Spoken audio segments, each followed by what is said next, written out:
क्या हम मंडी की बेटियों से उनका भाव पूछेंगे? इस तरह की गंदी मानसिकता को यहीं पर खत्म करने की तत्काल जरूरत है। कांग्रेस पार्टी ये बताए कि सुप्रिया श्रीनेत जो बोल रही हैं, क्या वो सच है या फिर झूठ? कांग्रेस ने ऐसी गंदी सोच रखने वाले कौन से लोग हैं और अब तक उनके खिलाफ क्या कार्रवाई हुई है? वर्ल्ड प्रेस फ्रीडम इंडेक्स में हमारे देश की मीडिया का 180 देशों की सूची में 161वां स्थान है।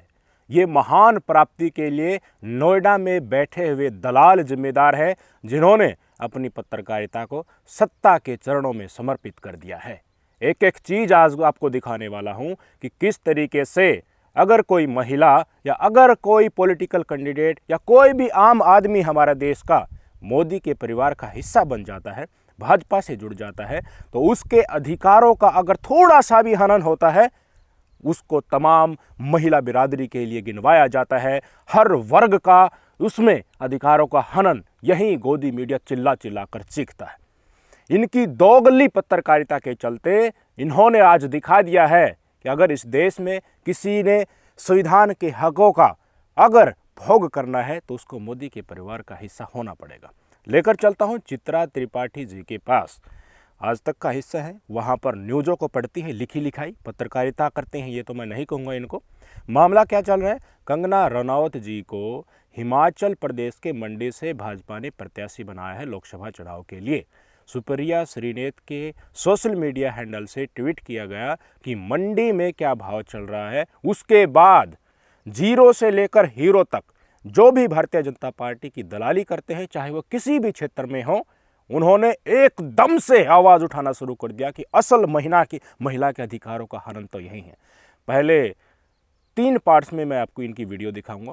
पहली बाइट में आप देख लीजिए किस बेबाकी के साथ ये पूछती हैं कि पढ़ी लिखी महिला यानी कि सुप्रिया श्रीनेत जो कांग्रेस पार्टी से है, उन्होंने किस तरीके से एक महिला का अपमान किया। ये देश को शर्मसार कर देने वाला वाक्य है। इस देश की जनता का ये सोच लेना चाहिए। सुनिए। मगर पढ़ी लिखी महिलाएं अपनी नफरत में एक महिला के चरित्र को सरेआम उछालें और ऐसी भद्दी गिरी हुई भाषा का प्रयोग करें, यह हमारे समाज को शर्म से भर देता है और इसको कतई बर्दाश्त नहीं किया जाना चाहिए। भद्दी गिरी हुई भाषा का प्रयोग करना हमारे देश को शर्मसार करने वाला है। बिल्कुल इस तरह की घटनाएं नहीं होनी चाहिए। सुप्रिया श्रीनेत ने सोशल मीडिया पर वीडियो पोस्ट करके बताया कि मेरे सोशल मीडिया हैंडल को कई और लोग चलाते हैं, इसलिए उन्होंने ये ट्वीट किया था। इसके लिए मैं माफ़ी मांगती हूँ। मेरा व्यक्तिगत व्यवहार बिल्कुल भी ऐसा नहीं है कि अगर हमारी विचारधारा अलग है, पार्टी अलग है, तो मैं उनका इस तरीके से अपमान करूँ। सार्वजनिक तौर पर उन्होंने माफ़ी मांग ली। अब चित्रा त्रिपाठी मुझे ये बताएंगी कि कंगना रनौत ने जब उर्मिला मातोंडकर को सॉफ्ट पोर्न स्टार कहा था तो उनके अधिकारों का हनन नहीं हुआ। शाहीन बाग में जो महिलाएं आंदोलन कर रही थी, उनको 100-100 रुपए में दिहाड़ीबाज बताई थी, तब महिलाओं का हनन नहीं हुआ। यही कंगना रनौत माँ की गाली दूसरी महिलाओं को देती है, सोशल मीडिया पर सार्वजनिक तौर पर पोस्ट करती है, वो महिला के अधिकारों का हनन नहीं है। किसानों को आतंकवादी कहना, खालिस्तानियों की उनको संज्ञा देना और हर मौके पर महिला तो महिला होती है ना, सोशल मीडिया पर पोस्ट करना, अश्लील तस्वीरें पोस्ट करना। रिहाना जो एक सिंगर है, विदेशी है तो क्या हुआ, है तो महिला है ना, क्या उनके अधिकारों का हनन नहीं है? इसी सत्ताधारी पार्टी, इसी मोदी के परिवार के लोगों ने टीएमसी सांसद महुआ मोइत्रा और एक विधायक, महिला विधायक दीपिका को वैशाली की नगर वधू कहा था। वैशाली की नगर वधू का क्या मतलब होता है मुझे बताने की जरूरत नहीं है। तब इन तथाकथित पत्रकार या चाटुकारों का जमीर कहाँ मर गया था? क्या देश उस समय पर शर्मसार नहीं हुआ था जब मणिपुर की महिलाओं के प्राइवेट पार्ट के साथ खिलवाड़ किया जा रहा था, उनको नंगा निर्वस्त्र करके घुमाया जा रहा था? प्रधानमंत्री मोदी जी से इन्होंने सवाल पूछा कि देश के मुखिया होने के नाते आप मणिपुर क्यों नहीं जा रहे हैं, कर्नाटक में चुनाव प्रचार क्यों कर रहे हैं? क्या इन्हीं चित्रा त्रिपाठी जी ने पूछा कि बिल्किस बानो के बलात्कारियों और हत्या को समय से पहले क्यों रिहा किया जा रहा है? ये सवाल पूछा। अंकिता भंडारी को जिन वीवीआईपी भाजपाइयों के लिए पेश किया जाना था, आज वही भाजपाई उत्तराखंड में स्टार प्रचारक बनकर वोट मांग रहा है। चित्रा त्रिपाठी ने पूछा सवाल कि इससे देश शर्मसार हो रहा है नहीं हो रहा? इससे इस देश की बेटियों की इज्जत के साथ खिलवाड़ हो रहा है नहीं हो रहा? हमारी महिला पहलवानों को कुचला गया, सोने के लिए उनको बेड तक नहीं उपलब्ध कराए गए। जब वो आवाज़ उठाती थी तो उनको टुकड़े टुकड़े गैंग या कांग्रेस के द्वारा पराजित बताया जाता था। तो क्या ये हमारी महिलाओं का हनन नहीं था, उनके अधिकारों का हनन नहीं था? इतनी कुशलता के साथ, वाकपटुता के साथ पूरा सिलेबस लेकर आई हैं, दिखा रही हैं कि किस तरीके से महिलाओं का हनन होता है। इन्होंने जो प्रस्तुति दी है वो बिल्कुल सही दी है, उसके हम विरोध में नहीं है, लेकिन सिलेक्टिवली मोदी परिवार का हिस्सा है तो उनके अधिकारों को हनन हो गया तो गला फाड़ फाड़ कर चिल्ला रही हैं। अकेली यही नहीं, चित्रा त्रिपाठी ही नहीं, रूबिका लियाकत से लेकर अंजना ओम कश्यप सब ने अपने व्यक्तिगत सोशल मीडिया हैंडल पर आवाज़ उठाई है। नेहा सिंह राठौड़ भोजपुरी गायिका है, योगी सरकार से, मोदी सरकार से सवाल पूछती है तो उनको मियाँ खलीफा कहने वाले लोग जो मोदी के परिवार का हिस्सा है वो महिला के सम्मान के साथ खिलवाड़ नहीं है क्या? क्या इससे देश शर्मसार नहीं हो रहा? या मोदी परिवार के लोगों के साथ ही कुछ गलत होता है तभी ये देश शर्मसार होता है? दलालों की फितरत इस देश का दुर्भाग्य है कि ये नेशनल मीडिया पर बैठकर इस तरह के प्रवचन दे रहे हैं, सिलेक्टिवली चीज़ों को देखते हैं, औरत औरत में भेद करते हैं, किसान किसान में भेद करते हैं। जो मोदी के जय जयकार बोलते हैं वही इस देश के इंसान हैं, और तो इंसान बनने के लायक ही नहीं है। आगे सुनाता हूं इन्होंने किस तरीके से कांग्रेस पार्टी से जवाब मांगा है। जिस व्यक्ति ने सोशल मीडिया हैंडल से ये ट्वीट किया था उसको कांग्रेस में सम्मिलित किया है, किस क्वालिटीज को देखकर सम्मिलित किया गया, उसके खिलाफ कांग्रेस पार्टी ने क्या एक्शन लिया गया, ये जवाब मांगा है चित्रा त्रिपाठी जी ने, सुन लीजिए। कांग्रेस पार्टी ये बताए कि सुप्रिया श्रीनेत जो बोल रही हैं क्या वो सच है या फिर झूठ। अगर उनका हैंडल कोई और चलाता है तो कांग्रेस ने ऐसी गंदी सोच रखने वाले कौन से लोग हैं और अब तक उनके खिलाफ क्या कार्रवाई हुई है। ऐसी गंदी सोच वाले लोग कौन है और उनके खिलाफ क्या कार्रवाई, ये जवाब मांगा है चित्रा त्रिपाठी जी ने कांग्रेस पार्टी से। बिल्कुल सही मांगा है। क्या क्वालिटीज़ देख के उनको भर्ती किया गया, उनको सोशल मीडिया हैंडल चलाने के लिए सुप्रिया श्रीनेत और कांग्रेस पार्टी ने उनको अधिकृत किया। मैडम जी पूछ रही हैं कि ये तो आधी आबादी का अपमान है, मंडी की आधी आबादी यानी कि वहाँ की सारी महिलाओं का अपमान है अगर कंगना रनौत के खिलाफ ये टिप्पणी हुई है तो हमारी महिला पहलवानों ने आरोप लगाया था ब्रजभूषण शरण सिंह के ऊपर। तो क्या ये सारी देश की महिलाओं का अपमान नहीं था? ये जवाब मांग रही हैं कि कांग्रेस पार्टी ने क्या कार्रवाई की। क्या इन्होंने जवाब मांगा कि भारतीय जनता पार्टी ने ब्रजभूषण शरण सिंह के ऊपर क्या कार्रवाई की? उफ किया इन्होंने? एक भी महिला सांसद जो भारतीय जनता पार्टी की आज संसद में बैठी हुई हैं, कोई राज्यसभा में कोई लोकसभा में, उफ किया उन्होंने एक बार भी? ब्रजभूषण शरण सिंह का कुश्ती संघ के अध्यक्ष से इस्तीफा नहीं ले सकी ये भारतीय जनता पार्टी। ये गोदी मीडिया कुंडली मारकर बैठा था, उफ नहीं कर रहा था। इनकी औकात नहीं है उनके सामने बोलने की, उनके टुकड़ों पर पल रहे हो, उनको अपना मालिक मान लिया है, पत्रकारिता उनके चरणों में न्यौछावर कर दी है, तो औकात नहीं है इनकी उनसे सवाल पूछने की, जवाब मांगने की, अधिकारों की बात करने की।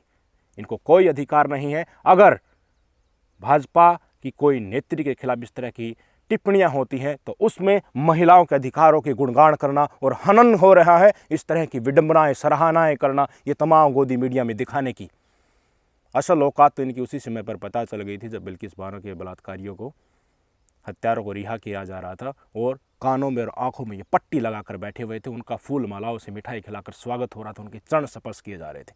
ब्रजभूषण शरण सिंह से सांसदी पद से इस्तीफा लेना तो दूर भाई साहब, उनका कुश्ती संघ से इस्तीफा न दिया जाना दिखाता है कि इस देश की मीडिया की असल औकात क्या है। कुछ पत्रकारों ने सवाल पूछे थे, उनके हाथ गाड़ी के शीशे के बीच में आ गए थे। ब्रजभूषण ने उनको धमका दिया था, महिला पत्रकारों को। उस समय पर इनकी आवाज फटी, उफ नहीं कर सकते ये लोग खुद की बिरादरी में। क्या हम मंडी की बेटियों से उनका भाव पूछेंगे? इस तरह की गंदी मानसिकता को यहीं पर खत्म करने की तत्काल जरूरत है, वरना वो कब आपके दरवाजे पर यानी कि आम लोगों के दरवाजे पर पहुंचकर आपकी बेटियों के खिलाफ बोले जाने लगेंगी, आपको पता भी नहीं चलेगा। कल की ही घटना बताता हूं कि स्क्रीन पर देख लीजिए। दिल्ली पुलिस के अधिकारियों ने पत्रकारों, फोटो जर्नलिस्ट का गला पकड़ा, खबर लिखने वाले इस हाथ को तोड़ दिया। इन्हीं के बिरादरी की है ना, आवाज़ उठाई, इनके अधिकारों को हनन नहीं हो रहा। पत्रकारिता को शर्मसार करने वाला स्टेज तक ले आना कि पुलिस प्रशासन गले में हाथ डाल रहा है, इससे बड़ी शर्म की बात क्या होगी? वो इन्हीं दलालों की वजह से है। पुलिस वालों को भी पता चल गया है कि ये सत्ता के टुकड़ों पर पलते हैं और सत्ता का आदेश है कि इनको खदेड़ो, तो ये तथाकथित दिहाड़ीबाज कर क्या लेंगे? अपने आप को पत्रकारिता का चोला ओढ़कर जो बीजेपी के एजेंट बने हुए हैं, इनकी कोई कदर नहीं करता है। दलालों की फितरत बन गई है कि हड्डी मिल जाए उतना ही भोंकते रहो और जैसा आदेश आए उतना ही चाटते रहो। ये बताएंगे मुझे, ये चित्रा त्रिपाठी जी बताएंगी कि दिलीप घोष जो भारतीय जनता पार्टी के पश्चिम बंगाल से सांसद हैं, उन्होंने इस देश की एकमात्र महिला मुख्यमंत्री ममता बनर्जी के बारे में जो टिप्पणी की थी कि पहले अपना बाप कौन है वो आराम से देख लो। कभी गोवा में जाते हो तो वहाँ पर कहते हो कि मैं आपकी बेटी हूँ, त्रिपुरा में जाते हो तो वहाँ कहती है कि मैं आपकी बेटी हूँ, पहले एक बाप चूज कर लो। इस तरह का जो स्टेटमेंट दिलीप घोष जो भारतीय जनता पार्टी के सांसद हैं, बीजेपी के अध्यक्ष रह चुके हैं पश्चिम बंगाल के, उनसे चित्रा त्रिपाठी, अंजना ओम कश्यप, रूबिका लियाकत सवाल पूछेंगी कि ये महिला के अधिकारों का अपमान है या नहीं। वो तो एक मुख्यमंत्री की कुर्सी पर बैठी हुई ना, वहाँ की जनता ने उनको चुनकर वहाँ पर भेजा है। उनकी इज्जत के साथ कोई खिलवाड़ नहीं हुआ, उनके महिला सम्मान में कोई भी कोताही नहीं हुई। चुप क्यों बैठी थी उस समय पर, क्यों नहीं बोली ये तथा कथित महिला पत्रकार? मोदी के साथ सेल्फी खिंचवाओगे, उनसे पूछोगे कि कितने कितने घंटे काम करते हो, कौन सी डोज आप लेते हो, ये सवाल तो आपकी श्रेणी में होते हैं, आपकी लिस्ट में होते हैं। तो महिला के सम्मान के साथ खिलवाड़ होगा तो सिलेक्टिवली बात करोगे ही। आपके बॉस उनके चरणों में नतमस्तक होते रहते हैं, अपना कर्जा माफ़ी करा जाते हैं। वही बॉस तो तुम्हें तनख्वाह देते हैं ना, तो जो बॉस जो ऑर्डर देगा तो वही तो तुम्हें करना पड़ेगा। शर्मसार कर देने वाली बातें। नेहा सिंह राठौड़ को मियाँ खलीफा से कंपेयर किया जा रहा है। ये महिला सम्मान के साथ खिलवाड़ नहीं। पत्रकारिता कहाँ से कहाँ चले गई, पूरी दुनिया को पता चल चुका है कि भारत का टेलीविज़न मीडिया किसकी दलाली कर रहा है। शर्मसार इस देश की जनता हो रही है। विदेशों में तुम्हारी इस दोगलेबाजी की और दलाली का डंका बज रहा है। पूरी दुनिया देख रही है कि खोजी पत्रकारिता के नाम पर कुछ यूट्यूब चैनल ही बचे हैं, कुछ स्वतंत्र पत्रकार ही बचे हैं। इन्हीं लोगों की बदौलत है कि इनको धीरे धीरे लोग अब कम आंकना शुरू कर दिए हैं। इनको भाव नहीं देते हैं, टेलीविज़न पर इनका चेहरा देखते हैं, चैनल को बदल लेते हैं, मनोरंजन की चीज़ें देखना पसंद करते हैं। इनकी ये षड्यंत्र देखने से अच्छा तो भाई साहब मुझे बताइए कि अंकिता भंडारी के माता पिता आज तक संघर्ष कर रहे हैं कि उनको न्याय मिल जाए, लेकिन आरोप भारतीय जनता पार्टी के नेताओं पर लगे हैं तो कहाँ न्याय मिलेगा। महिला पहलवान आज भी संघर्ष कर रही हैं, लेकिन नहीं मिल गया न्याय। एकदम से आंदोलन तोड़वा दिया और भटक रही है ऐसे ही। बिल्किस बानो के बलात्कारियों को सुप्रीम कोर्ट जेल में दोबारा भेज रहा है। बेनकाब हो गया नहीं हो गया, माफ़ी किसने दी होगी? होम मिनिस्ट्री से स्वीकृति आई होगी ना। होम मिनिस्टर कौन है? गुजरात में किसकी सरकार है? कितने उदाहरण दे दूँ, अनेकों। बलात्कारियों के समर्थन में तिरंगा रैली किसने की थी? उन्नाव पे इन्होंने उफ किया, हाथरस पे इन्होंने उफ किया। शर्म आनी चाहिए इस देश की गोदी मीडिया को, जो सिलेक्टिवली महिला सम्मान के अधिकारों की बातें कर रही है। महिला तो महिला होती है, चाहे वो किसी भी पार्टी की हो, चाहे वो किसी भी पद पे हो, चाहे वो किसी भी फील्ड में हो, किसी भी वर्ग में हो, चाहे वो अभिनय करती हो या फिर राजनीति में सक्रिय हो। अधिकारों को हनन तो अधिकारों का ही होता है। लेकिन इन लोगों ने जो सत्ता की कुर्सी पर बैठे हैं, उन्होंने एक नैरेटिव सेट करना शुरू कर दिया है कि अगर आप हमारी मंडली में हैं, चाहे आप किसी भी वर्ग से हैं, तो आपका पूरा ख्याल रखा जाएगा। लेकिन हमारी बातों से सहमत नहीं है, हमारी सरकार के खिलाफ आवाज़ उठाते हो, तो तमाम चीज़ें जो संविधान ने तुम्हें अधिकार दिए हैं उनका भी एक तरीके से उनको निस्तानुबूद भी किया जाएगा सबके सामने, तो भी गौर नहीं की जाएगी। सच्चाई है ये। किसानों को आतंकवादी कहने वाली 100 रुपये में शाहीन बाग में महिलाएं बैठी हैं, ये शब्द इन्हीं के तो हैं। उर्मिला मातोंडकर को सॉफ्ट पोर्न स्टार कहने वाली ये महिला, इनसे सवाल पूछना चाहिए सबसे पहले। तो सवाल पूछेंगी? नहीं पूछेंगी। अगर आप किसान हैं और आंदोलन कर रहे हैं और भारतीय जनता पार्टी से कह रहे हैं कि तुम्हारे द्वारा लाए गए कृषि कानून काले हैं, हम इनको नहीं चाहते, तो तुम आतंकवादी हो, तुम खालिस्तानी भी हो जाओगे, तुम्हारे ऊपर गोली भी चलाई जाएगी, तुम्हें शहीद भी किया जाएगा। अगर आप बेरोजगार हैं और भारतीय जनता पार्टी से कह रहे हैं कि 2 करोड़ प्रतिवर्ष रोजगार का वादा किया था, तुमने वादा खिलाफी की है, हमें रोजगार नहीं मिल रहा है, तो तुम टूल किट और टुकड़े टुकड़े गैंग का हिस्सा हो। अगर आप महिलाएं हैं या महिला पहलवान हैं, गोल्डन गर्ल्स हैं, आरोप अगर ब्रजभूषण शरण सिंह के ऊपर लगा है तो तुमने कांग्रेस के द्वारा प्रायोजित किया है, तुम्हारा आंदोलन विपक्ष ने हाईजैक कर लिया है। कितनी कहानियां मैं बताऊं जिसको इसी मंच के ऊपर गोदी मीडिया ने नैरेटिव के साथ बदनाम करने की कोशिश की है। उनके अधिकार कहाँ गए? हर वर्ग में दिखा सकता हूँ, आजकल 2 धड़े बन गए हैं। जो मोदी के परिवार का हिस्सा है उसके अधिकारों का हनन होता है तो लाइमलाइट तक सारे चैनल्स में हेडलाइन चलने लगेगी। अपने अपने व्यक्तिगत सोशल मीडिया प्लेटफॉर्म पर ये लोग तथा कथित न्यूज़ रीडर दलाल ये लोग उनके ऊपर लिखने लगेंगे। लेकिन जनता जो दुरुस्त है, त्रस्त है इस सत्ताधारी पार्टी के अत्याचारों से, उनका हनन होता है तो उनको बदनाम करने में यही नोएडा मीडिया के दलाल कोई गुरेज नहीं करेगा। और इनकी अब ये आदत हो गई है। इस देश की जनता को समझना चाहिए। आज केंद्र में मोदी सत्ता है, उन्होंने दिखा दिया कि मीडिया को कैसे दलाल बनाना है। तो एक बार हड्डी डालने के बाद काम करवाने की जो फितरत होती है ना, ये पटकथा जब रची जाती है तो ये ख़त्म नहीं होती। आगे किसी और की सरकार आ गई, उस समय पर भी ये दलाली ही करेंगे। इन्होंने दिखा दिया कि हमारा ज़मीर कितना है।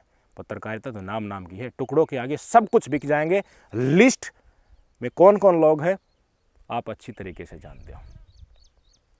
जो चेहरे हर आंदोलन में लगा लीजिए, उनको बदनाम करते हुए लगा लीजिए, नोएडा मीडिया में बकवास करते हुए लगा लीजिए, ये चेहरे आपके सामने बार बार आते हैं। ये अगर विपक्ष की सरकार केंद्र में बनती है तो उनके आगे भी घुटने टेक देंगे, अपनी पत्रकारिता हाथ में लेकर आ जाएंगे कि देखिए ये हमारी आपके चरणों में समर्पित हुई पत्रकारिता है। जो चोला ओढ़ रखा है वो आपके चरणों में है, हमें हड्डी डाल दीजिए, टुकड़े डाल दीजिए, कागज़ के टुकड़े दे दीजिए, फिर देखिए तुम्हारी जय जयकार बोलते हैं और जनता की ऐसी धुलाई करते हैं कि जनता याद रखेगी। इस जनता का, इस प्रदेश की जनता, हल्के की जनता, देश की जनता का कर्तव्य है कि इन दलालों को देखना बंद करें।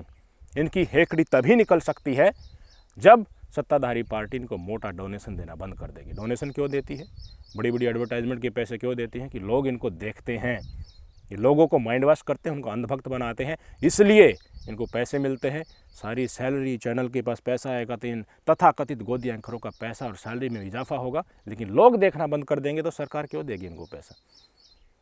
आवाज़ उठाइए, इन चैनल्स को ब्लॉक करवाइए, देखते ही पलट लीजिए। स्वतंत्र पत्रकारों को देखिए, स्वतंत्र मीडिया को देखिए। आज हालत ये हो गई है कि लाइव देखने वाले लोग इन टेलीविज़न चैनल्स की संख्या में यूट्यूब पर ज़्यादा हो गए हैं, फेसबुक पर ज़्यादा हो गए। डिबेट्स जो टीवी मीडिया में देखने को मिलती थी वो आज यूट्यूब के स्वतंत्र पत्रकार यूट्यूब पर कर रहे हैं, लिमिटेड सोर्सेज के साथ कर रहे हैं। चमक धमक नहीं है, कोई मेकअप नहीं है, कोट नहीं है, पीछे अच्छा सा एनिमेशन नहीं है, ये चीज़ें नहीं है, लेकिन सच्चाई तो है। समझिए बातों को। इनका रिचार्ज कराना बंद कीजिए। अगर फ्री में मिल रहे हैं तो इस चैनल को बदलना बंद कीजिए। व्यूअर काउंट होता है, इंडिपेंडेंट बॉडी होती है जो देखते बताती है कि इतने लोगों ने इस चैनल को देखा, फिर एडवर्टाइजमेंट आई, उसको इतने लोगों ने देखा, उसी के हिसाब से इनको रेवेन्यू मिलता है। वो कम होता जाएगा तो सरकार भी इनको भाव देना बंद कर देगी। ऐसे ही आपको सच्चाई की खबरों के साथ बना रहना है, लेकिन अगर आप रास्ता भटके तो आपके साथ वो हसर करेगी ये गोदी मीडिया जो आपने सोचा भी नहीं होगा। गुलाम बनाने के लिए कौन जिम्मेदार होता है? जो सत्ताधारी और ताकत वालों के सामने जो दरी बिछा देते हैं ना कि आओ देश की जनता के अधिकारों को तुम कुचलो और हम मैदान तैयार करेंगे। नंबर 1 के दुश्मन होते हैं। अंग्रेज़ों के गुलाम भी हम इन्हीं लोगों की वजह से बने थे। और आज लोकतांत्रिक तरीके से चुनी हुई सरकार अगर तानाशाह बनती है तो ऐसे ही दलालों की वजह से बनती है। इनको इनकी ज़मीन दिखाने का कर्तव्य हमारा है। सोचिएगा, विचारिएगा, कमेंट करके बताइएगा कि तमाम महिला मंडली आज महिला के अधिकारों की बड़ी बड़ी डींगे हाँक रहा है। क्या यह सिलेक्टिवली नहीं? क्या बिल्किस बानो, नेहा सिंह राठौड़, महिला पहलवान अंकिता भंडारी, इनके अधिकारों का हनन इसी सत्ताधारी पार्टी के राज में नहीं हुआ? क्या इन्होंने उस समय पर मुख खोला? इनको इनकी औकात दिखाने की ज़रूरत है, तभी लाइन पर आएंगे। नमस्कार।